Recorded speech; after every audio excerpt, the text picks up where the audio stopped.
जिधर अब्बास गर्दन घुमा देते हैं उधर सफे की सफे पलट जाती है, जिधर तलवार रुक कर देती है जिस्म के टुकड़े नजर आते हैं। अमर इब्ने साद ने कहा था बेवकूफी ना करो, अली का शेर सामने से नहीं गिराया जा सकता, काफिर का बाजू काट दिए जाए। पीछे से बाजू पे हमला हुआ, एक बाजू कटा, दूसरा बाजू कटा, मशकीज़ा दांतों में आ गया। सामने सकीना प्याला लेके खड़ी थी, कहती थी चाचा जल्दी आ जा, मेरा असगर प्यासा है। गाजी अब्बास कहते हैं मैं चाहता हूं कि घोड़े तोड़ा दो, लेकिन क्या करूं, अब यजीदी सफे आगे से लग गई है। यजीदियों ने हमला करना शुरू किया। कहते मैंने मशकीज़ों को दांतों से दबाया, फिर उन्होंने तीरों का सहारा लिया। कहते जो तीर मशकीज़े पे आता था मैं कमर लगाता था और तीर कमर पे ले लेता था, बेशुमार तीर कमर के पार हो गए ताकि सकीना का मशकीज़ा बाकी बन जाए। कहते एक तीर ऐसा आया जो आके मशकीज़े के पार हो गया, फिर पानी बहना शुरू हो गया। फिर मैंने सकीना को देखा, मशकीज़ा बहा, पानी गिरा, सकीना के हाथ से प्याला छूट गया।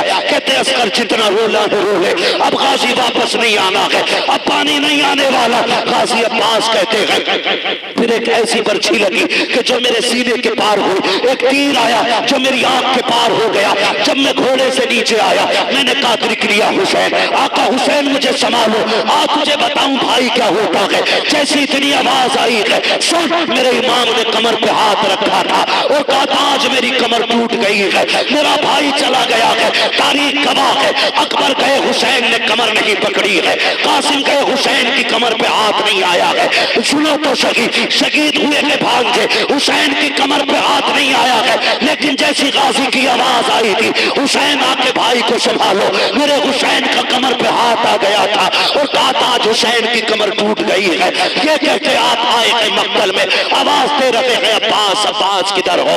एक जगह से आवाज आई है हुसैन इधर आ जाइए। मेरा इमाम गया के भाई के पास जाके सर को गोद में रखा है, एक आंख में तीर लगा है, दूसरी आंख में खून भरा है। कहा हुसैन आ गए हो? कहा जी आ गया हो। कहा मेहरबानी कीजिएगा, मेरी एक आंख में खून भरा है, दोनों बाजू कट गए हैं, अगर हाथ होते तो ये तकलीफ ना देता। कहा करना क्या है? कहा मेरी एक आंख का खून साफ कर दीजिए। कहा क्यों? कहा आखिरी लम्हे में मैं तेरे चेहरे की ज़ियारत करना चाहता हूँ, अपने भाई को अलविदाई सलाम करना चाहता हूँ। मेरे इमाम ने नाना की चादर मुबारक से गाजी अब्बास की आंख का खून साफ किया है। खुदा के कसम पर्ची सीने में लगी है, आंख के पार तीर हो गया है, सैकड़ों तीर कमर पे लगे हैं, लेकिन जैसी खून साफ हुआ है आंख खुली है, हुसैन का चेहरा देखा है, गाजी मुस्कुरा देते हैं। मेरे हुसैन ने कहा था गाजी मुस्कुरा क्यों रहे हो? कब मुस्कुरा इस बात पे रहा हो कि मैं इस हाल में जा रहा हूँ कि मुस्तफा का नवासा मुझसे राजी है, हुसैन मुझसे राजी है। तारीख गवाह है, कहा था हुसैन अगर मेरा इंतकाल हो जाए तो नाना से कह देना मैं गाजी से राजी हो गया हूँ, आप भी गाजी से राजी हो। मुझे तो हैरत हुआ करती है वो बूढ़ी औरतें जिन्हें कुरान नहीं टिकता है, जिन्हें मुसल्ले पे खड़े होते वक्त जिनके पैर कांप जाते हैं, वो बुढ़ियां भी घड़ी लगा के बैठी रहती हैं। जल्दी कितनी देर रह गई सीरियल आने में, कितनी देर के नाटक के शुरू होने में। हाथ जोड़ के गुजारिश करना चाहता हूँ ए मेरी कौम के शहजादों और शहजादियों, अब वो वक्त दूर नहीं है, एक दिन तेरा मेरा भी मस्जिद के मीनार से ऐलान किया जाएगा आज फना का इंतकाल हो गया है। शहर के बाद नमाज जनाजा होगी, दुनिया हैरत से कहेगी अभी तो मिला था इतनी जल्दी कैसे मर गया, अभी तो मिला था मौत कैसे आ गई। मगर मसीहत का नकीब कहेगा इतराने की जरूरत नहीं है, इमारतें बुलंद है तो क्या हुआ, दौलत वाला है तो क्या हुआ, क्या मौत नहीं आएगी? अगर ये घमंड है तो सुन ले, हुए नाम पर बेनिशा कैसे कैसे, जमी खा गई आसमां कैसे कैसे। शुक्रिया। ओ भाई तैयारी करें, मौत की तैयारी करें। हम 23 घंटे इंतजार करते हैं सीरियल के, 5 मिनट नमाज के लिए मर जाता है। 5 मिनट इमाम बदल दो, टाइम का पाबंद नहीं है। मैं तो इमामों से कहूंगा मेरी ड्यूटी अल्लाह ने ये लगाई, आपकी ड्यूटी मस्जिद में। मैं कहूंगा अगर ज्यादा कोई बोले तो इमामत इस शर्त पे करो कि हर बालिग आकिल मुसलमान को मस्जिद में 5 वक्त नमाज पढ़ने आना पड़ेगा।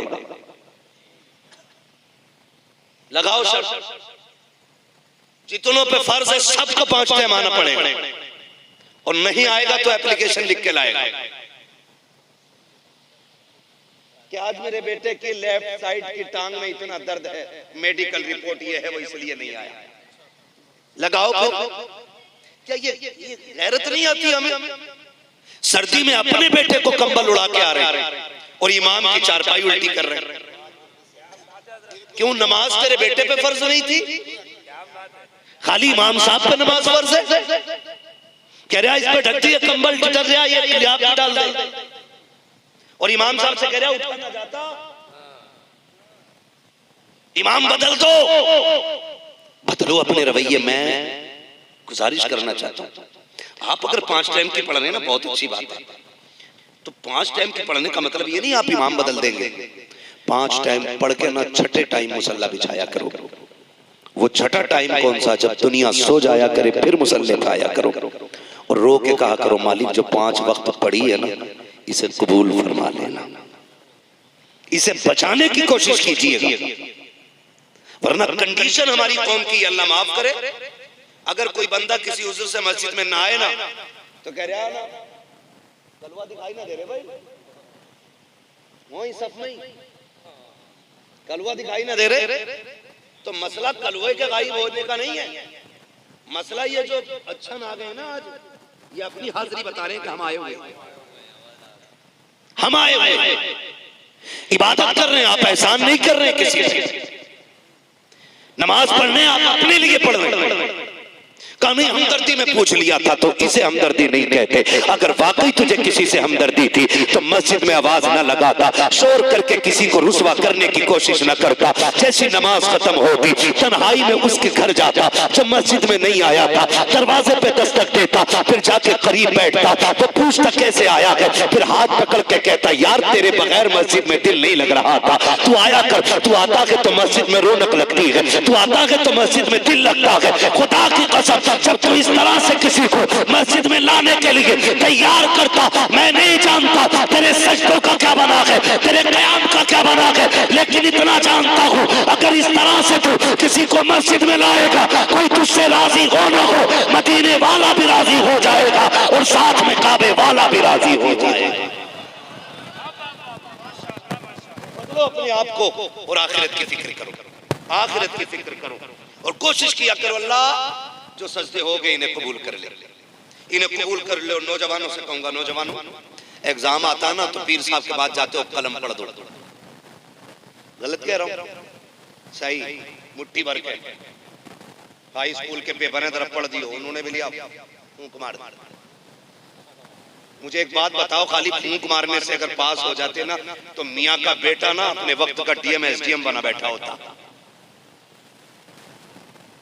सुन लो मेरी बात कान खोल कर। शेख सादी शिराजी रहमतुल्लाह तआला अलैह का जिक्र किया, हमारे भाई हमारे दोस्त मौलाना गुलाम यासीन साहब, वही शेख सादी फरमाते हैं कि सिर्फ मेहनत पे भरोसा करना ये घमंड, और सिर्फ दुआओं पे भरोसा करना ये गुमराही है। फरमाया पहले हिस्से का काम करो फिर मुसल्ले बिछा के दुआ करो। आप मेहनत तो करते नहीं, रात के 3 बजे तक पबजी खेला और पीर साहब तेरे एग्जाम में नंबर बढ़वा देंगे, पीर साहब के अपने नंबर पूरे नहीं है। बदलो नौजवानों अपने आप को। मैं कहना चाहता हूं कामयाबी चाहते हो ना, फिर मस्जिदों के आदी हो जाओ, मस्जिदों के आदी हो जाओ, 5 वक्त मस्जिद में आया करो, छठे वक्त घर पे मुसल्ला बिछा लिया करो। वो छठा वक्त कौन सा? जब दुनिया सो जाए फिर मुसल्ला बिछाओ। रब इतना करीम है क्या बताऊं। हम यहाँ बैठे ना, आज हमारे शाकिर भाई आज हमारे बीच नहीं रहे, साल भर हो गया है, वो कब्र के अंदर है, अल्लाह के राज अल्लाह ही जानता है। और बड़ा करम किया उसने कि बंदों को मिट्टी में दफन कराया है ताकि अच्छों की अच्छाई पे पर्दा पड़ जाए और बुरों की बुराई पे पर्दा पड़ जाए। हाँ, मिट्टी के अंदर रखवा दिया उसने। आप जिंदगी कैसे काट के गए, अब ये मामला आपका और बंदे का नहीं, अब ये मामला बंदे का और खुदा का हो गया है। आप बद से बदतर को ये नहीं कह सकते कि वो जहन्नमी है। इतना बड़ा उसने पर्दा लगाया कि आप अच्छे से अच्छे को गारंटी नहीं ले सकते कि वो जन्नती है। ये राज अल्लाह ही, ये राज अल्लाह ही जानता है कि बंदे को किधर रखना है, उसके फैसले, उसके फैसले। साल भर हो गया, कोई खबर आई? बोलो भाई, शाकिर भाई को इंतकाल हुए कितने साल हो गए? 1 साल हुआ, कोई खबर आई, कोई खत, कोई पैगाम, कुछ नहीं ना। साल भर बीत गया, हम उसके गुनाहगार बंदे बैठ गए। सुना है जिसके इसाले सवाब के लिए ये महफिल सजाती जाती है, अल्लाह उसके सारे गुनाह माफ फरमा दिया करता है। इसी उम्मीद पे तो बैठे ना सारे लोग, इसी उम्मीद पे बैठे। अल्लाह अगर हमारा भाई तेरे इताब में, तेरे अजाब में मुब्तला है ना, तू बड़ा करीम है, तूने कहा मैं 70 माओं से ज्यादा प्यार करता हूं, तो मालिक इतना करम कर देना, उनकी कब्र को ताहत दे नजर कुशादा कर देना। मैं तो हैरत में हूं, अल्लाह इन भाइयों को सलामत रखे, इन भाइयों को जिन्होंने आज भाई के लिए इतनी बड़ी महफिल सजाई है। वरना इस मतलबी दुनिया में कौन कहां किसके हाल पूछता है, किसको किसका ख्याल रहता है। मैंने देखा है कि 40वें तक मैयत होती है तो यतीम को दुनिया गोद में बैठा के कहती है जी भतीजा लगता है, आज के बाद इसे अपना भतीजे को भी बाप वाला प्यार हम देंगे। भाभी के लिए कहते नहीं नहीं, जैसे हमारी बहनें हैं वैसे वो भी खाएगी। लेकिन 40वें तक ये मोहब्बतें रहती हैं। 40वें के बाद अगर यतीम भतीजा दरवाजे पे आ जाए कि आज चूल्हे पे कुछ नहीं बना है, आज माँ भी भूखी लेट गई है, छोटी भाई की छोटी बहन की भूख नहीं देखी जाती, यतीम भतीजे दरवाजे पे आ जाते हैं, सगे चचाओं को हमने दरवाजे बंद करते देखा है। इस मतलबी दुनिया को देखो तो सकी वो लोग जो यतीमों को गोद में उठा के कहते थे हम इन्हें प्यार देंगे बेटे का, हम इन्हें अपनों का प्यार देंगे, 40वें के बाद रिश्ते भूल जाया करते हैं। तुम्हें खुदा का वास्ता दे के कहता हूँ, या तो यतीम को गोद में बैठा करके अपने होने का एहसास ना दिलाना, और अगर एहसास दिला दो तो कभी धक्का दे के दिल ना तोड़ना। तुम नहीं जानते हो जब उम्मीद के बाद सहारे टूटा करते हैं तो दिलों में कितनी बिजलियां गिरा करती हैं। आप क्या समझ सकते हो, वो कहा था किसी ने, उसके दिल से पूछिए नाकामियों की लज्जतें जो मुसाफिर लुट गया हो जाकर मंजिल के करीब। एक प्यासा तो वो है जिसे पता है पानी नहीं है, एक प्यासा वो है जिसे पता है 2 कोस के बाद मुझे पानी मिल जाएगा, लेकिन 2 कोस के बाद उसे कुआं तो मिल जाए लेकिन पानी निकालने के लिए डोल रस्सी ना मिले तो उसके दर्द को कोई अंदाजा नहीं लगा सकता है। मैं कहना ये चाहता हूँ, अगर आपका भाई चला गया है, पीछे यतीम छोड़ के गया है, पीछे बेवा छोड़ के गया है, तो उन्हें फरामोश न करना, उन्हें भुला ना देना, 40वें तक उनकी खुशियों का ख्याल ना रखना, बल्कि कोशिश ये कीजिएगा मेरे बच्चे खाएं क्या ना खाएं, यतीमों के दस्तरखान का ख्याल रखा जाएगा। इसलिए कि यतीम वो होता है जो लावारिस नहीं बल्कि उसकी विरासत का हक मुस्तफा भी अदा करते हैं, खुद खुदा भी अदा करता है। माशाअल्लाह माशाअल्लाह, नारे तकबीर, नारे रिसालत, मज़हबे इस्लाम, मसलके आला हज़रत खतीबे हिंदुस्तान मुफ्ती मोहम्मद हम्माद साहिब किबला। क्या बात है भाई, गुजारिश है रिश्ते निभा के चलो, माफ कीजिएगा लग रही होंगी किसी को बातें कड़वी, लेकिन कड़वी दवा समझ के बर्दाश्त कर लेना। बड़े दुख फैले हुए हैं मुआशरे में, इतना दुख फैला हुआ है यकीन करें समेटे तो सिमटता ही नहीं। घर घर जाके किसे समझाएं, घर घर जाके किसे रोके। अभी हजरत ने बात कही थी, भाई मेरी तो शान से कट रही है, मुझे कोई दुख नहीं। फरमाया पड़ोस का छप्पर भी देख ले, पड़ोस का छप्पर भी देख ले, पड़ोस का छप्पर भी देख ले। इस दौर में मैंने देखा है कितने हालात ऐसे भी सामने आए कि यतीम भतीजों को सगे चचा और ताऊओं ने जहर तक दिया ताकि ये मर जाए और भाई जायदाद मुझे मिल जाए। ऐसा भी ये दौर में चल रहा है। मैं गलत नहीं कह रहा हूं, मैं ये कहता हूं बड़ा वो नहीं होता जिसकी हवेली बड़ी होती है, बड़ा वो होता है जिसका दिल बड़ा होता है। बड़ा वो होता है जिसका दिल बड़ा होता है। हजरते पैगंबर इस्लाम की जिंदगी आप देखें, मेरे हुजूर की जिंदगी। मैं कहता हूँ नौजवानों रवैये बदलो, तरीके बदलो। मेरा भी ये गुमान रहता अल्लाह मुझे भी जन्नत देगा। हर मोमिन का ये गुमान है कि अल्लाह हमें जन्नत देगा। और हमारे नबी ने खुद फरमाया कि जब भी हाथ उठे अल्लाह से जन्नत मांगा करो। ये तो पूरा हो गया हमारे साथ धोखे हुए। मिंबर से यहाँ से कहा गया मुझे देखकर जहन्नम को भी आ गया पसीना, तो सादा लोगों ने समझ लिया, सीधे सादा अनपढ़ लोगों ने समझ लिया कि वाकई हमें देखकर पसीना आएगा जहन्नम। मगर भूल गए, जिन्होंने नहीं देखा वो दावा कर बैठे मुझे देखकर जहन्नम को भी आ गया पसीना। और जो नबी देख के आया ना जहन्नम को, फिर वो 3 दिन गार में सजदे में सर रख के रोता रहा, बगैर देखे कह रहा मुझे देख के जहन्नम को भी आ गया पसीना। और जिसने देखा वो रो के कहता था अल्लाहुम्मा रब्बे हबली उम्मती, रब्बे हबली उम्मती, रब्बे हबली उम्मती। अल्लाह उम्मत गुनाहगार है, पापी है मालिक, नहीं गुजर पाएगी पुलसिराज से। फिर ऐसा कर देना मेरे अल्लाह, हिसाब का मामला भी मुझे ही सौंप देना। उम्मत मेरी होगी, हिसाब मैं ही ले लूंगा। तेरे आगे कैसे खड़ी होगी मेरी उम्मत? ये हुजूर पूरी जिंदगी रब से मांगते रहे और फरमाया नहीं, फरमाया नहीं, फरमाया नहीं। रजा पुल से अब वजद करते गुजरिए कि है रब्बे सल्लिम सदाए मोहम्मद। अगर जन्नत इतनी सस्ती होती तो हुजूर पुल सिरात पे क्यों रब्बे सल्लिम की सदाएं देते? नौजवानों धोखे में ना आना, अपनी तैयारी कीजिएगा। मैं अपनी तैयारी करूं, आप अपनी तैयारी करो। रह गई बख्शवाने की बात, तो ऐसे भाई सबको नसीब नहीं होते जो तुम्हारे मरने के बाद कोई जलसा करेगा, तुम्हारे मरने के बाद कहेगा भाई बख्शा जाए, एहसान मान ले कोई। ये तो मेरे नबी की जात है। खुदा की कसम, जो हुजूर से प्यार करते वो रिश्ते निभाना जानते, वो रिश्ते निभाना जानते। और जिन्हें हुजूर से प्यार नहीं, जिन्हें सिर्फ दौलत से प्यार है, तो वो रिश्तों में आग लगा देते। आग। आपसे एक बात कहूं मैं, तारीख का ये बाप पलट के देखे आप, बहुत ज्यादा वक्त नहीं लेना, तारीख का ये बाप पलट के आप देख लें। इब्तदाई दौर इस्लाम का, आज माफ कीजिएगा, हम वहां पे जाके पैसा देते सदके में जहां ऐलान हुआ है, फलाने 10,000 दिए, फलाने 20 दिए, फलाने 50 दिए। क्यों? ताकि जब ऐलान होता है ना तो हमारे दिल को ठंडक मिलती है। क्या भाई देखो भाई, लोगों को पता चल गया मैंने सवाब के लिए 500 रुपए दिए। कभी ऐसी भी नेकी किया करो जिसमें रब के अलावा तुम्हारी नेकी का कोई गवाह ना हो। ऐसी भी नेकी किया करो, ऐसी भी नेकी किया करो ताकि तुम्हारी नेकियों का गवाह सिर्फ खुदा हो और कोई दूसरा ना हो। ये नेकियां बड़ी काम आती हैं। हम तो नमाज भी वो वाली पढ़ते हैं जिसमें गोश्त और बकरे का सारा ख्याल रहता है। बताओ बकरा ईद गुजरी है, एक उम्मीद करता हूँ 1% लोग ऐसे नहीं होंगे कि नमाज में दिल के ख्याल में बकरे का गोश्त या बकरे का गोश्त बना रहा। किसी का ये होगा कटवानी है, किसी के दिमाग में चल रहा होगा कट गई है, किसी के में चल रहा होगा कब कटेगी, किसी के में चल रहा होगा मोहल्ले में से आया कि नहीं आया। ये हमारी नमाजों के हाल, ये नमाजों के हाल हमारे।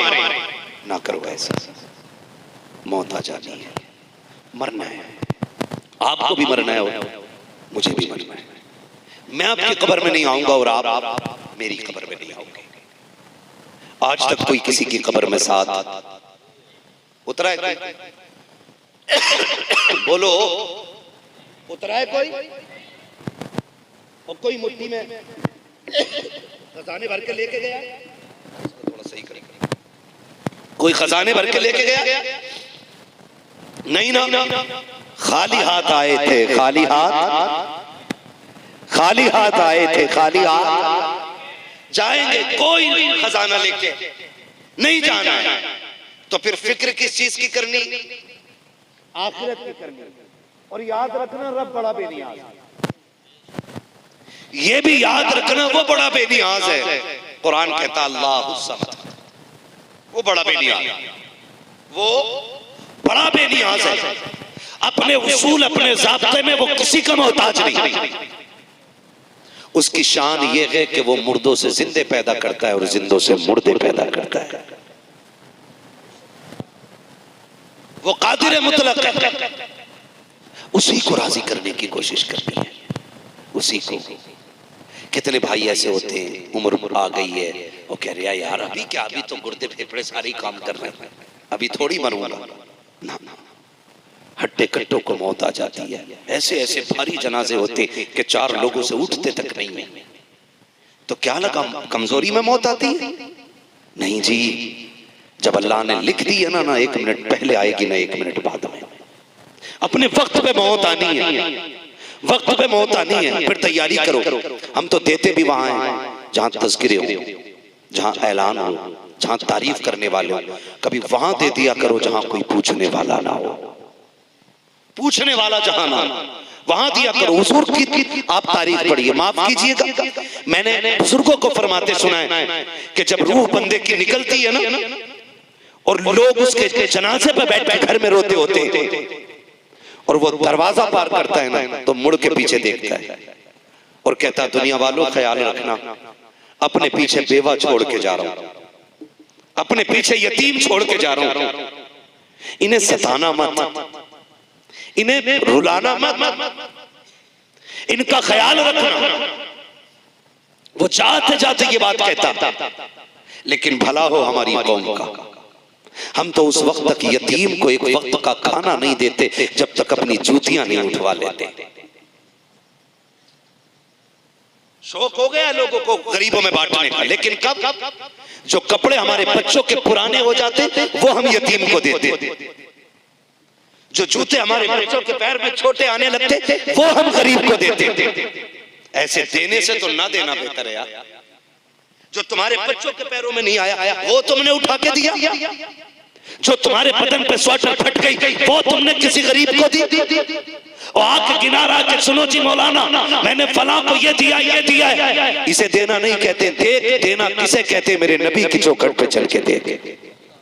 हुजूर की बारगाह पहली मर्तबा आज हुजूर की बारगाह में कमीज आई है, कुर्ता हुजूर की बारगाह में आया, और वही कुर्ता है हुजूर के पास, वही कुर्ता हुजूर के पास है। सरकार ने वो पहना। अभी बैठे थे कि हुजूर के एक सहाबी बड़े गौर से देखते रहे। हुजूर फरमाते हैं क्या इरादा है, क्या ये कमीज लेने का इरादा है? उन्होंने कहा जी या रसूल अल्लाह। हुजूर ने अपना कुर्ता उतारा और हवाले कर दिया। सहाबा ने कहा था महबूब एक यही है, आप पे इसे पहने रहे। फरमाने लगे मेरी चौखट से कोई साइल खाली चला जाए ये मुझे गवारा नहीं होता है। अपनी कमीज उतार के देते, और हम वो देते हैं जो फट जाता है, हम वो देते हैं जो गल जाता है, हम वो देते हैं जो किसी काम का नहीं रहता है। ये भी कोई नेकी है? कुरान कहता है लन तनालुल बिर्रा हत्ता तुनफिकू मिम्मा तुहिब्बून। उस वक्त तक तुम की भलाई को नहीं पहुंच सकते जब तक रब की बारगाह में वो ना दो जिसे तुम पसंद करते। तुमने अपनी पसंद दी कभी सोचा कि मेरे ये पसंद है ये मैं फला को दे दूं? नहीं ना, तो फिर क्या फायदा? वो दो जिसे तुम पसंद करते हो, वो दो जो आपको पसंद है, वो दो जो आपको अच्छा लगता है, वो नहीं जो आपकी नजर से उतर गया है, वो नहीं जो आपके दिल से उतर गया है, वो नहीं देना। वो देना जो आपको पसंद है। और तारीख का ये बाब उठा करके देखें, इब्तदाई दौर है, इस्लाम का इब्तदाई दौर है, मेरा नबी है, मक्के की जमीन है। दौर इतना अजीब है कि जमीन भी पत्थर की है और दिल भी पत्थर के, दिल भी पत्थर के। एक बेवा औरत है, अल्लाह ने उसे एक बेटा दिया था। माएं भी बड़ी अजीब होती हैं। अल्लाह एक बेटा दे दे और शोहर इंतकाल कर जाए, पूरी जिंदगी उसी बेटे की उम्मीद में गुजार देती है। लोग कहते हैं पूरी जिंदगी पढ़िए निकाह कर ले, पूरी जिंदगी पढ़िए निकाह कर ले, लेकिन ऐसी भी औरतें कहती हैं नहीं, जब मेरा चांद जवान हो जाएगा ना फिर जिंदगी की सारी खुशियां मेरी ठोकरों में आ जाएंगी। लेकिन रोना भी आता है इस बात पे। 2 साल पहले दिल्ली के हज हाउस से खबर शाये की गई। हज हाउस में एक बंदा अपनी माँ को लेके गया और उससे कहा कि तेरा टिकट है हज का, और उसे हज हाउस में छोड़ के भाग गया। माँ बूढ़ी थी, 2 साल पहले की बात है, ये दिल्ली की कहानी है। उस माँ ने इंटरव्यू में कहा था, पूछा तेरा बेटा एक है या और भी बच्चे हैं? उसने जो जुमले कहे थे आज भी रुला देते। उसने कहा कि जब ये 6 माह का था शोहर चल बसा, मैंने इसी के सहारे पूरी जिंदगी काट दी, और ये सोच के जिंदगी गुजारती रही है जवान होगा ना तो फिर सारे दुख धुल जाएंगे। लेकिन आज मेरा बेटा यहाँ अजनबी जगह पे इसलिए छोड़ गया ताकि मां पलट के वतन वापस ना आ सके। वो रोई और उसने कहा एहसास हो रहा है काश मेरा शोहर न मरता, मेरा बेटा मर जाता। ये माए होती हैं पूरी जिंदगी औलाद के लिए लगा देती है, कभी बेटों से उसकी कीमत नहीं मांगती, कभी उजरत नहीं मांगती है। एक वक्त की रोटी भी अगर गर्म मांगेगी तो डरते डरते कहती है बेटे बीवी से कह देना जरा ताजा रोटी दे दिया करे। उस वक्त भी वो ये नहीं कहती है कि मैंने तेरे लिए जिंदगी कुर्बान कर दी, शोहर चला गया, मैं चाहती तो जवान थी, किसी से निकाह कर सकती थी, लेकिन तेरे सहारे निकाह नहीं किया। पूरी जिंदगी की कीमत मां नहीं मांगती है। नौजवानों हाथ जोड़ के कहता हूँ, मां ने तुम्हें शोहर के साये में पाला हो या शोहर के बगैर पाला हो, पूरी जिंदगी एहसान मान लेना, इसलिए कि दुनिया की हर चीज को बाजार से खरीदा जा सकता है, लेकिन माँ वो चीज है जिसे किसी बाजार से नहीं खरीदा जा सकता। इसलिए कि दौलत तो मेहनत से मिल जाती है, लेकिन माँ की शफकत खुदा की रहमत से मिला करती है।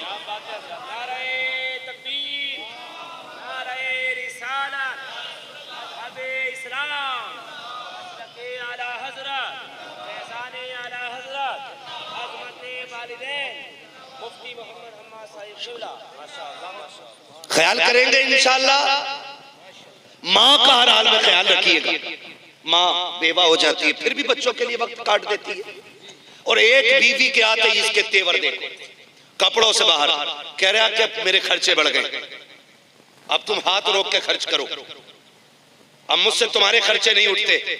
और जालिम जरा सोच तो सही, तू छोटा था, डॉक्टर ने कहा था 8वें दिन ना तुम्हारे बेटे को 10,000 की दवा लगनी है, इसके दिल में सुराख है, 5,000 का एक इंजेक्शन लगना है। कभी इसने नहीं कहा डॉक्टर दवा बदल दे, कमाई कम है। इसने कहा डॉक्टर और महंगी हो तो दवा लगा ले, मैं अपने आप को बेच दूंगा, मेरे बेटे का दुख दूर होना चाहिए।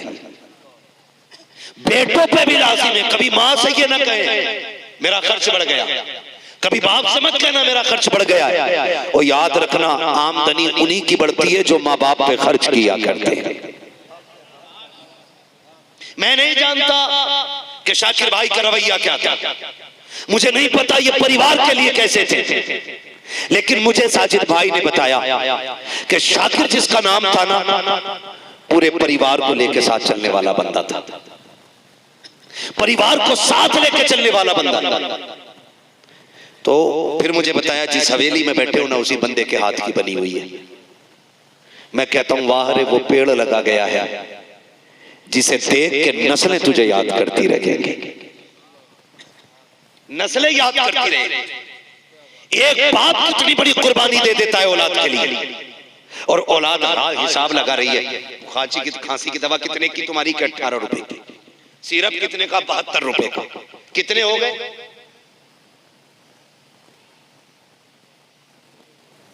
है 90 रुपए। पढ़ रहे हो नहीं आजकल कहीं, या खाली पबजी खेल रहे हो? कितने हो गए? 90 रुपए। कहता ये फालतू का खर्चा है, ना किया करो। अमीर बनना चाहते हो ना तो फिर जो लाओ मां की गोद में डाल दो। ये बड़े बेनियाम बड़े गैरतमंद लोग होते, ये खाते बाद में दुआएं पहले दिया करते। ये खाते बाद में दुआएं पहले दिया करते। मैं हर बेटे से कहूंगा मर्जी है तुम्हारी, संडे संडे बीवी को घूमने लेके जाते हो, महीने में एक दिन मां को भी गाड़ी में बैठा लिया करो, एक दिन बाप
अम्मी ये फट गए, ऐसा करो ना कोई पैबंद लगा लो। अम्मी मुझे गैरत आती है जब तुम्हारा बदन दिखता है, जिस्म दिखता है। माँ बेवा थी, रोने लग गई, कहने लगी बेटे जब से बाप गया है ना, तुझे क्या बताऊं हमारे घर का चूल्हा कैसे चलता है। हम मैंने कितने दिन फाकों में गुजारे। बेटे ये मक्का है, यहाँ कोई किसी की मदद नहीं करता है। अम्मी वो है ना चचा का दरवाजा का, बेटे चचा रिश्ते में चचा है, लेकिन यहाँ कोई किसी की सुनने वाला नहीं। भतीजा था, आखिर खून जोश मारा, उसने कहा अम्मी इजाजत दे, अगर तू कहे तो एक बार मैं चचा के दरवाजे पे ना चला जाऊं। माँ ने कहा बेटे ना जा, कोई सुनने वाला नहीं। कहा हो सकता है मुझे देखे ना तो उसे अपने भाई की याद आ जाए और भतीजा समझ के मुझे कोई चादर दे दे। माँ ने कहा नहीं मानता तो जा। बच्चा आया, दरवाजा बजाया, अंदर से आवाज आई, कौन? कहा दरवाजा खोल। जैसे दरवाजा खोला देखा दरवाजे पे यतीम भतीजा खड़ा है। उसने कड़क ताल लहजे में कहा कैसे आया है? उसकी गर्दन झुक गई। कहा मैं तेरे भाई का बेटा हूं, मेहरबानी कर मेरी माँ के बदन के जो कपड़े ना इतने फट गए हैं कि बदन दिख रहा है, कोई चादर हो तो दे दे। जैसे इतना सुना चचा ने धक्का दिया। कहा तेरा बाप मेरे पल्ले तो नहीं छोड़ के गया था? क्या मेरे पास कमा के रखा था तेरे बाप ने, जो यहाँ पे हराम की दौलत मांगने चला आया? बच्चा उठा और रोता हुआ कहता है माँ तूने सच कहा था, यहाँ जमीन भी पत्थर की है, लोगों के दिल भी पत्थर के हैं। मैंने तेरी बात नहीं मानी थी, मुझे सजा मिल गई। ये कह के बच्चा रोता हुआ आ रहा था। रास्ते में हुजूर के सहाबी से मुलाकात हो गई। उसने रोक के पूछा क्यों रो रहा है? उसने कहा बड़े दुखों का मारा। कहा मुझे बता। कहा यहाँ कोई किसी के दुख नहीं सुनता। बच्चा था ना, तो सहाबी ने कहा मुझे पता, शायद मैं काम आ जाऊं। बच्चे ने कहा जब सगा चचा काम ना आ सका तो तेरे जैसा अजनबी क्या काम आएगा? उसने कहा बात क्या है? कहा बता तो सही। बच्चे ने जब दर्द बताया सहाबी मुस्कुराने लगे। उसने कहा मैंने कहा था ना यहाँ लोग रो के सुनते हैं, हंस के उड़ा देते हैं। हो गई ना वही बात। कहा मैं इसलिए नहीं हंस रहा हूँ कि तेरा दुख मैंने सुना है। कहा हंसा क्यों? कहा मैं इसलिए मुस्कुरा रहा हूँ कि मैं तुझे वो दर बताऊंगा जिस दर से आज तक कोई खाली नहीं लौटा है। बच्चे ने कहा किसकी बात करते हो, किसकी बात करते हो? जब इतनी बात बच्चे ने कही ना, कहा एक ऐसी चौखट है जहां से किसी को खाली नहीं लौटाया जाता।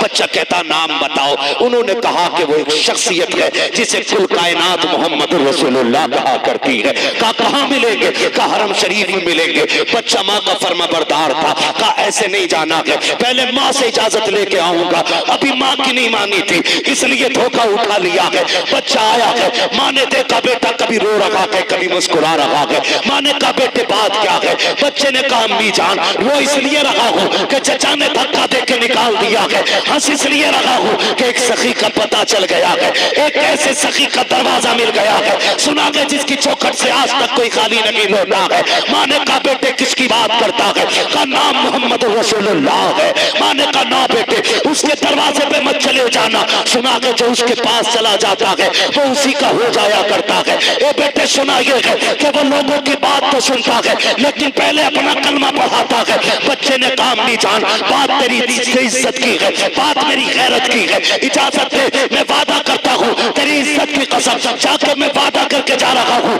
अगर कलमा पढ़ाएंगे तो लौट आऊंगा और अगर नहीं पढ़ाएंगे तो उनसे चादर लेके आऊंगा। माँ ने कहा बेटे जा तो रहा है, ख्याल रखे कलमा नहीं पढ़ना है, उनसे दूर से बात करनी है। आओ मेरे नबी की शान देखो। बच्चा आया है, सरकार हरम शरीफ के अंदर है। बच्चे ने आवाज दी है या मोहम्मद इस्मा कलामी, मोहम्मद मेरी बात सुन लीजिए।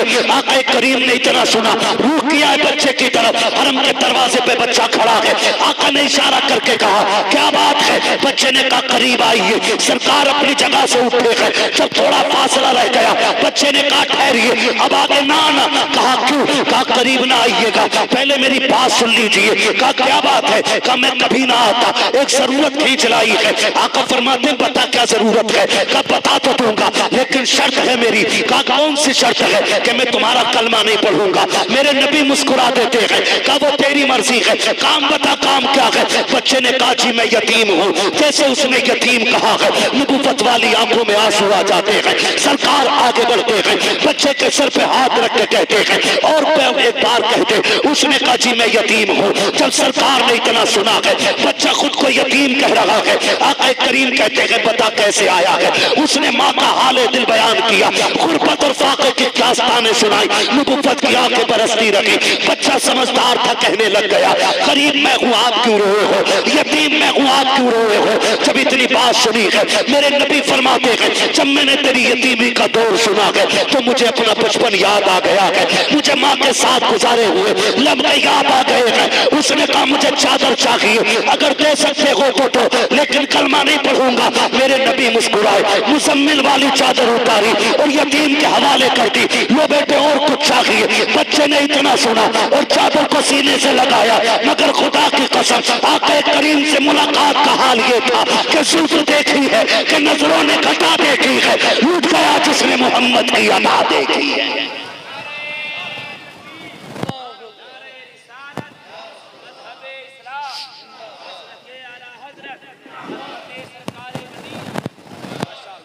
बच्चे ने ली चादर, लगाई सीने से, चाहा घर जाऊं, लेकिन चादर सीने से लगनी थी, इश्क दिल में घर कर गया था। अब इश्क कहता था चल महबूब की तरफ, अकल कहती थी चल माँ की तरफ, चल माँ की तरफ। बच्चा शशो पंज में, फिर बच्चे ने दौड़ लगा दी घर की तरफ।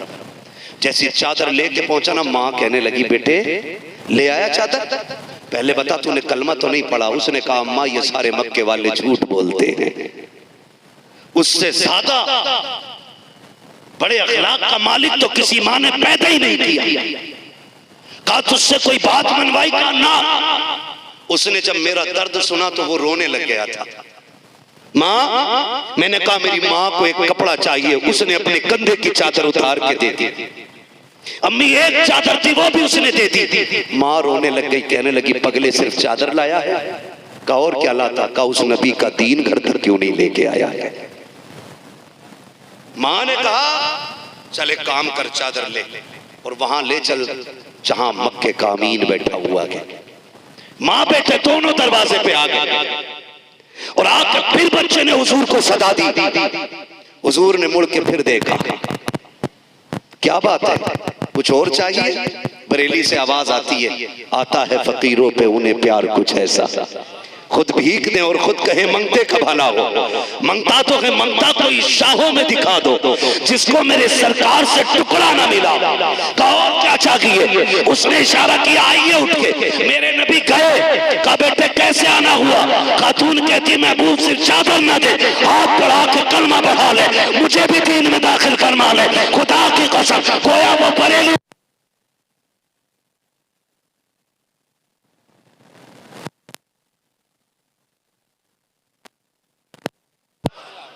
भाई यूं यतीमों पे भला किया, यूं गरीबों के काम आ जाया करो।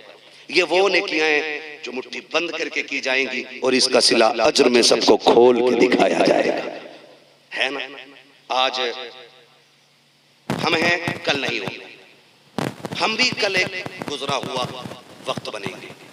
हो सकता है तारीख बने या वो भी ना बने, वरना आज जिंदगी में अगर बच्चों को बाप के लिए वक्त नहीं है तो मरने के बाद हमारे लिए किसके पास वक्त होगा?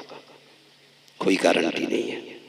जाया करो कभी कब्रिस्तान, जाया करो, अल्लाह से दुआएं मांगा करो, अल्लाह अच्छा परिवार देना और ऐसा देना जो मरने के बाद भी हमारी बख्शिश की फिक्र करता रहे, बख्शिश की फिक्र करता रहे। शाकिर भाई एक भाई से छोटे थे, है ना? सबसे बड़े नहीं थे ना, बड़ों से छोटे थे, बड़ों से छोटे थे, लेकिन पूरे परिवार को बड़ा बन के चला रहे थे। बाकी सारे भाई बहुत सीधे, अल्लाह सबको सलामत रखे। एक बात और आखिर में कह दूं, सुन लेंगे 3 मिनट और मैं बात कहने लगूं। एक बात और कह दूं कि अगर आपकी कामयाबी में बड़े भाई की मेहनत लगी है ना तो उसे फरामोश ना करना। अक्सर ये होता है बड़ा भाई मजदूरी करता रहता है और छोटे भाइयों के जेब पे कलम लग जाता है, फिर उसको धक्का मार के अलग करके कहते हैं तूने मेरे लिए क्या किया है? सुन, उसने बाप बन के पाला है आपको। अगर वो मजदूरी ना करता, तेरी जगह खेती ना करता ना, तो आज तेरी जेब पे कलम नहीं होता, आज तेरे बदन पे कोट नहीं होता। धक्के दे के अलग न करना। आप पीएम एसएम कुछ भी बन जाओ, अल्लामा बन जाओ, पीर बन जाओ, लेकिन जिसकी मेहनत लगी है ना उसकी कुर्सी अलग न डालना। जब तेरे वीआईपी मेहमान आए ना तो सबसे ज्यादा वीआईपी कुर्सी उस बंदे के लिए डालना जिसने तुझे कामयाब बनाया है। और लोग पूछे कौन है ये, तो कहना ये वो है जिसकी वजह से आज ये इज्जत अल्लाह ने अदा की है। ऐसा करने से तेरा कद घटेगा नहीं, अल्लाह कद बढ़ा देगा, बढ़ा देगा। और अल्लाह का नेक बंदा वो है जो अपने मोहसिन का एहसान मानता है। जो मोहसिन का एहसान ही ना माने, ना वो बंदों का है और ना वो खुदा का है। ना वो बंदों का है ना वो खुदा का है। तो कुछ नेक काम ऐसे भी कर जाने जरूरी नहीं है सबको ऐसा परिवार मिल जाए। लोग भूल जाएंगे। कब्रिस्तान जाते ना, देखें कब्रिस्तान, कब्रें देखिए इतनी ऊंची होती होंगी ना, कब्रें देखिए है ना, बहुत ज्यादा ऊंची नहीं होती है, बहुत ज्यादा लंबी, वजूद भर मिट्टी मिलनी है, इससे ज्यादा नहीं, बस जितना आपका कद है उतनी जमीन आपको मिलेगी, उससे ज्यादा। कब्रिस्तान जाते देखे होंगे कि कुछ कब्रें ऐसी हैं जिनमें कोई फूल डालने वाला नहीं, और कुछ ऐसी भी कब्रें जिनमें कोई मिट्टी डालने वाला भी नहीं है। तख्ते टूट गए हैं, कब्रें बैठ गई हैं, कुछ में कफन के धागे नजर आ रहे हैं, कुछ में हड्डियां दिख रही हैं। सोच, क्या वो लवारिस थे, उनका परिवार नहीं था, या वो जमीन वाले नहीं थे? सब कुछ था, लेकिन उनके पीछे अच्छे लोग नहीं थे।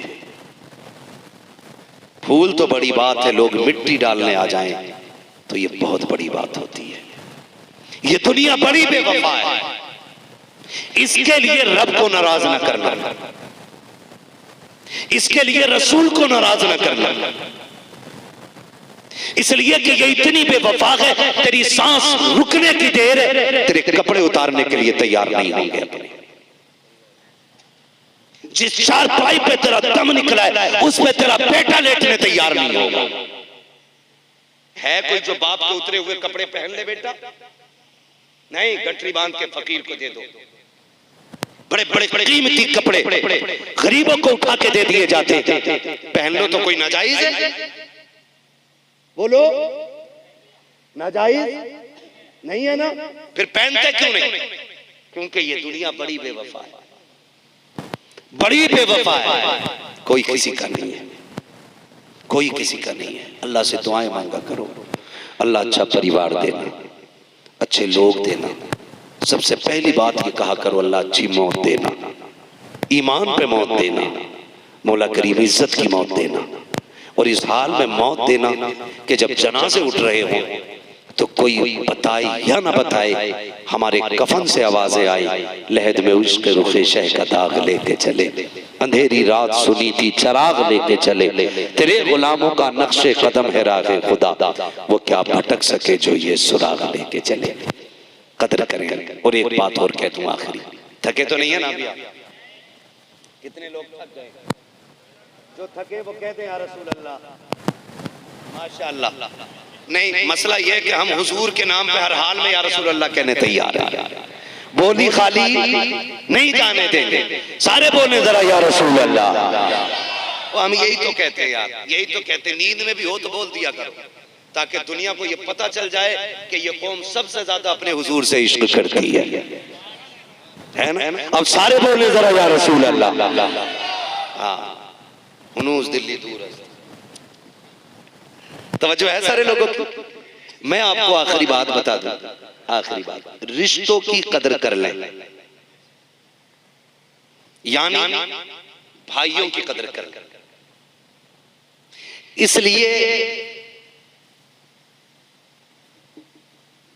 कि भाई वो दीवार होती है जो भाई की कमर का जोर होती है।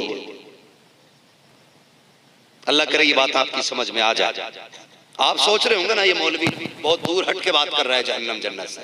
नहीं, मैं जन्नत और जहन्नम के इर्द गिर्द ही बात कर रहा हूं। ये आपकी कमर का जोर होता है आपका भाई। खुदारा कभी भाइयों को दौलत के मुकाबले में तोलना नहीं, कभी भाइयों को दौलत के मुकाबले में तोलना, सारे बोले तोलना। ये देख ये क्या है,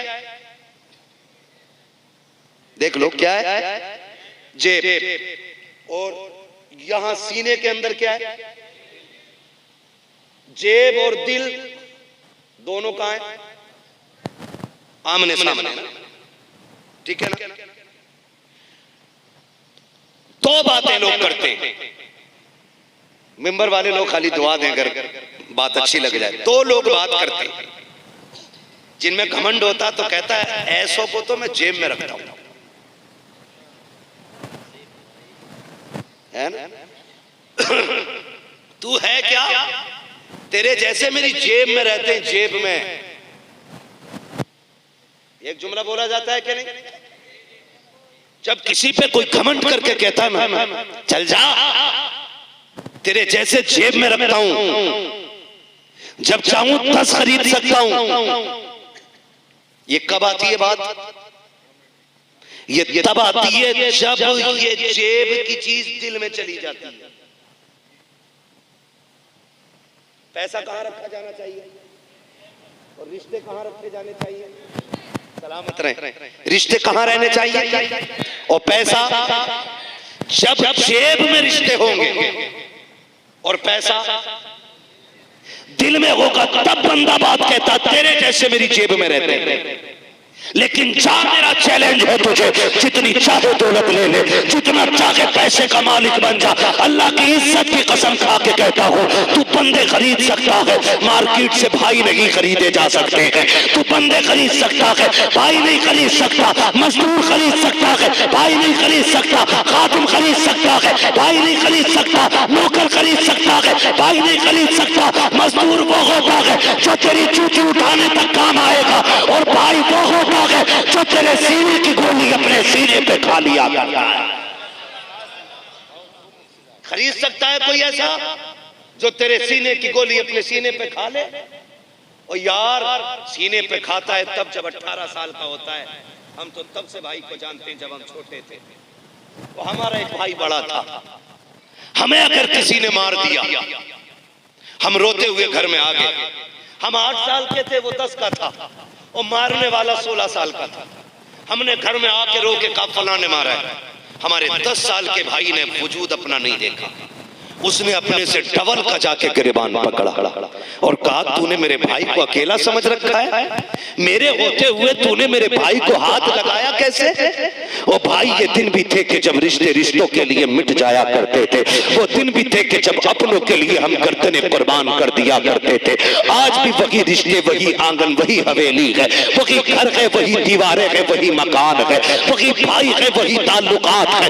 कल जो भाई भाई के लिए दूसरे का गिरबान पकड़ लेता था, आज तक के घर की दौलत के लिए भाई भाई का गिरबान पकड़ के कचहरी में ले जा रहा है, भाई भाई को पकड़ के अदालतों में डाल रहा है, भाई भाई को रुस्वा करने पे लगा है। हो क्या गया है, कल तक जो भाई भाई के लिए मर जाता था, आज भाई भाई को मारने पे क्यों आ गया है। तो सुनो, फर्क इतना है, जब हम छोटे थे तो दिलों में रिश्ते रहते थे, जब से जवान हुए हैं रिश्ते जेब में आ गए हैं, दौलत दिल में आ गई है। और तुम्हें खुदा का वास्ता रिश्ते दिल में रखा करो, दौलत जेब में रखा करो, इसलिए कि दौलत मेहनत से मिल जाती है, रिश्ते खुदा की रहमत से मिला करते हैं।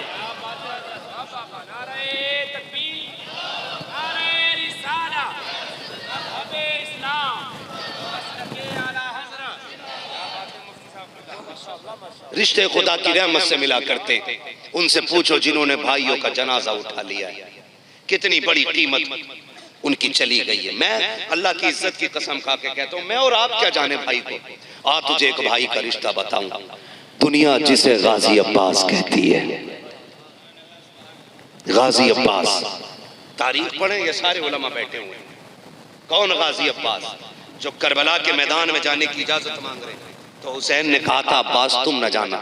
कहा क्यों। कहा तुम चले गए तो मेरी कमर का जोर चला जाएगा, तुम चले गए तो मेरी जमात का आलम कौन उठाएगा, तुम मेरी फौज के अलंबरदार हो। तब गाजी अब्बास ने कहा था आका किस फौज की बात कर रहे हो, जिसमें अकबर न रहा, जिसमें कासिम न रहे, जिसमें ओनो मोहम्मद न रहे, बचा ही क्या है। खाली अब्बास रह गया या फिर असगर रह गया या फिर ज़ैनुल आबिदीन या फिर आप।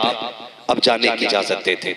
मेरे इमाम ने कहा था ना अब्बास तुम न जाओ, तुम न जाओ, बात बताऊंगा तो बड़ा वक्त लगेगा, इशारतन बताना चाहता हूँ। फिर जब गाजी अब्बास आए और मेरे इमाम ने हजरत सकीना के लिए इसरार पर, उनके इसरार पर इजाजत दी कि ठीक है जाओ, सकीना कहती है तो चले जाओ। मैं भाई का रिश्ता बताने लगा, आए ना और जाने लगे।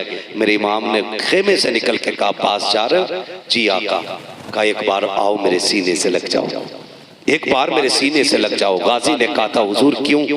कहा जमीन पे तेरे अलावा मुझे भाई कहने वाला करबला में कोई नहीं है, तू मेरा आखिरी भाई रह गया था, सारे भाई मेरे शहीद हो गए, सिर्फ तू बचा। मुझे सीने से लगा के एक बार भाई कह दे। गाजी अब्बास ने कहा था औकात नहीं है मैं भाई कहूंगा। कहा क्यों?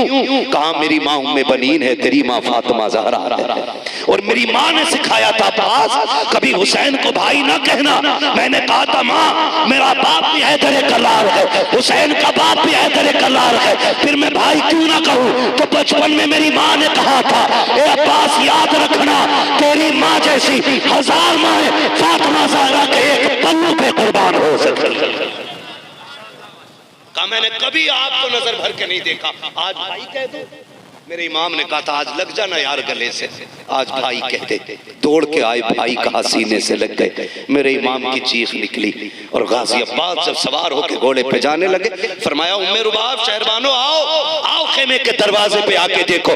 पूछती थी ना कि बाबा जंग में जाते थे अली कैसे लगते थे, फरमाया सुनो जिसे अली को देखना हो वो मेरे गाजी अब्बास को देख ले।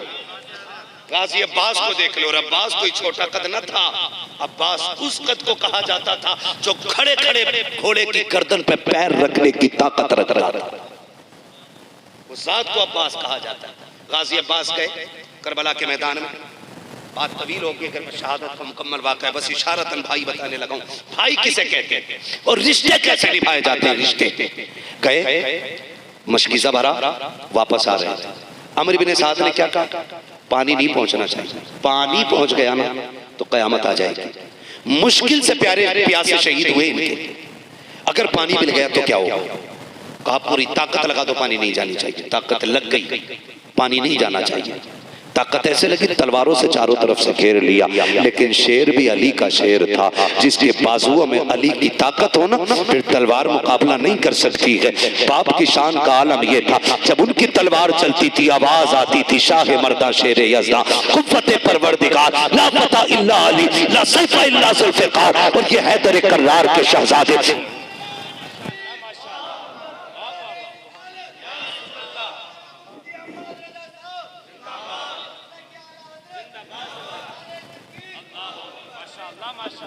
मुश्किल होती है जिंदगी भाइयों के बगैर, मुश्किल होती है। ओ भाई चाय पी के भाई कहने वाले 1000 मिल जाएंगे, खाना खा के भाई कहने वाले 1000 मिल जाएंगे, लेकिन तेरे सीने की गोली अपने सीने पे लेने वाला भाई किसी बाजार में नहीं मिलेगा।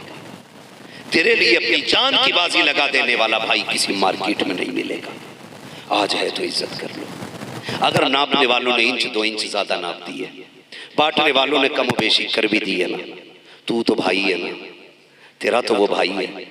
सुन, अगर लोग लड़ाने पे आ जाए और वो कह रहे 1 इंच नहीं दूंगा मर जाऊंगा, जाओ उसे सीने से लगा ले। क्या पगले तू इंच भर की बात करता है, मुझे तेरे चेहरे में बाप का चेहरा नजर आता है। जा तू कहे तो सारी छोड़ दूं। इतना कह के देखना, खुदा की कसम वो भाई है तेरा, उसे चढ़ा दिया है किसी ने, आग लगा दी है किसी ने। इतना कह के तो दे, अगर वो दिल निकाल के तुझे न दे दे तो बात करना, दिल निकाल के न दे दे। लेकिन क्या करें, हमारे घर के फैसले जब से तीसरा बंदा करने लगा ना, फिर हमारे अंजाम जेल, कोर्ट, कचहरी, हॉस्पिटलों के अंदर इमरजेंसी वार्ड हो गए। नहीं जानते हो, खुदा की कसम समझो रिश्तों को यार, समझो। एक एक जवान से कह के जाना चाहता हूँ, भाई की कदर करना, भाई की कदर करना। अगर ज्यादा ले लिया ना किसी ने, सीने से लगा के मत्था चूम के कहना जा मैंने तुझे माँ बाप के लिए माफ कर दिया। फिर तू मर के कयामत में आएगा, अल्लाह फरमाएगा जा मैंने तुझे महबूब पाक के लिए माफ कर दिया है। ऐसी जिंदगी गुजारेंगे, मोहब्बत करेंगे एक दूसरे से, करेंगे मोहब्बत। अगर हमारा कोई भाई चला गया और अपने पीछे कोई छोड़ गया है तो उसे उसकी तन्हाई का एहसास न होने देना। हम ये बात जानते हैं जो चला जाता है उसकी कोई कमी तो पूरी नहीं कर सकता, लेकिन इतना जरूर करेंगे कि हम कभी उसको इस नौबत में नहीं लाएंगे कि वो किसी के आगे हाथ फैलाए। उसे ये एहसास हो कि आज मेरा शोहर होता तो ये नहीं होता, आज शोहर होता तो ये हो जाता ना। अपने बच्चों से कहो जाओ खाना अकेले ना खाना, अपनी चाची के साथ बैठ के खाओ, अपनी ताई के साथ बैठ के खाओ, अपने चचा साथ भाई को बुला करके खाओ। खाया करो यार, खाया करो। तुम नहीं जानते हो अल्लाह बरकत कैसे देता। सुनो बरकत मिलने का राज है। तेरे घर मुर्गा बकरा बना है, गरीब भाई है, उसके घर चटनी हुई है ना, कभी आगे का दस्तरखान उठा और जाके रख दे। ओके आज तेरा खाना मैं खाऊंगा, मेरा खाना तू खा। खुदा की कसम जैसी तेरा खाना उसके हलक के नीचे गुजरेगा ना, तो दुआ सीधी अल्लाह के अर्श से जाके टकरा जाएगी, और जैसे टकराएगी नसीबों के फैसले हो जाएंगे। भाई मुर्तजा साहब बैठे, अल्लाह इन्हें सलामत रखे। मुर्तजा भाई बैठे, बहुत बड़ा काम किया है, अल्लाह ऐसा जज्बा सबको दे। मेरे भाई ने ना अभी कुछ महीने पहले ना बिना किसी जहेज के, बिना किसी बारात के निकाह किया है। और हल्के में ना लेना, हल्के में ना लेना। ऐसा नहीं है कि बेरोजगार था मौलवी इसलिए गरीब कर ली, बेरोजगार था इसलिए बगैर जहेज के कर ली। अगर आपकी पोजीशन और डिमांड की पोजीशन की बात करूं ना, तो इस बंदे की आज कंडीशन ये कि जो लड़की देता वो 20 लाख हंसते हंसते दे देता। और मुझे बताया शुएब भाई ने कि इनके देखा था कि 3-4 बंदे और तैयार हो गए बिना जहेज के निकाह करने के। बोल दो यार सुभान अल्लाह है। तो मैं कहता हूं इन्हें यहां सिला दे देगा कोई, यहां कोई अजर दे देगा? नहीं। मैं तो अल्लाह की इज्जत की कसम खा के कहता हूं, जब वो बच्ची इनके घर जाके इज्जत से लेटी होगी तो किसी ने बद्दुआ दी होगी, किसी ने कहा होगा चावल मार दिए, किसी ने कहा होगा बारात न खिलाए। 7 बंदे खाली बारात में लेके गए। कितने? 7 बंदे। कई के पेट में दर्द हुआ होगा, लो जी हमारे भैया के में खाली, हमें न खिलाई। दुनिया ने बुरा कहा होगा, लेकिन बच्ची ने जब ख्याल किया होगा ना मेरे बाप की मजदूरी, अगर इसके अलावा कोई और दूल्हा बन के आता तो 5 लाख खाने का खर्चा होता, मेरे बाप की कमर टूट जाती खाने खर्चे में, 10 लाख डिमांड होता, 5 लाख का जहेज होता, 25-30 लाख में आग लग जाती। उसकी आंख में आंसू आ गए होंगे और उसने झोली फैला के कहा होगा अल्लाह इस घर में बरकतें देना, जिन्होंने तेरे महबूब की रजा के लिए मुझे निभाया है, अल्लाह महशर में निभा लेना। मैं नहीं जानता इन्होंने सुना कि नहीं सुना है, किसी ने सुना या नहीं सुना। जब बच्ची की झोली फैली होगी, ज़हरा के बाबा ने उसकी आवाज को जरूर सुन लिया। आपसे गुजारिश है, एक नेकी ऐसे कर जाइएगा जो आखिरत के लिए बख्शिश का जरिया बने। करेंगे इंशाल्लाह, करेंगे इंशाल्लाह, गरीबों को निभाते रहे। मेरे भाई जितने भी भाई यहाँ बैठे हैं, मैं सबसे कहूँगा खुदा रहा, मैं जन्नत बांट के नहीं जा रहा हूँ। जन्नत मेरे बाप की नहीं है, जन्नत रसूल पाक की है, और इतनी सस्ती भी नहीं है कि मौलवी प्लेट की तरह उठा के दे दे।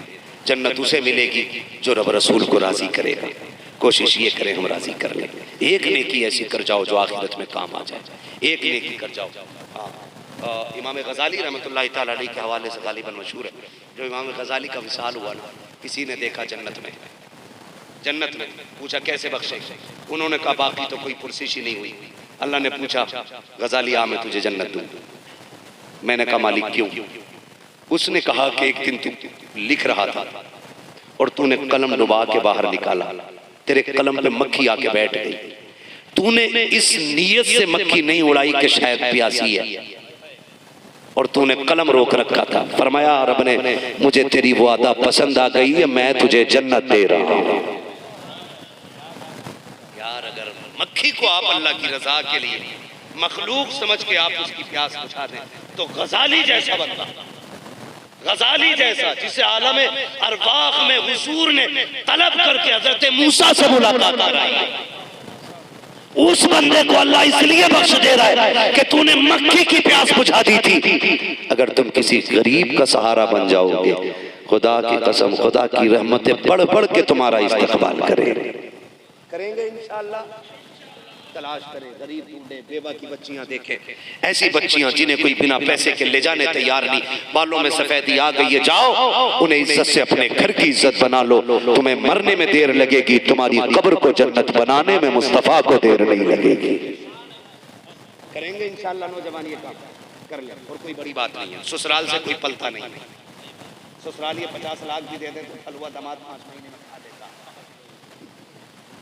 मुझे दामादों पे बात नहीं करनी, मैं कहता हूँ अच्छे दामाद बनिए, ठीक है ना, डिमांड नहीं करेंगे इंशाल्लाह, वादा करें इंशाल्लाह। कितने लोग जन्नत में जाना चाहते हैं, जरा हाथ उठा के बता दे भाई, मैं पहले उठा लूं, मुझे जाना है। भाई साहब आपको नहीं जाना है? ये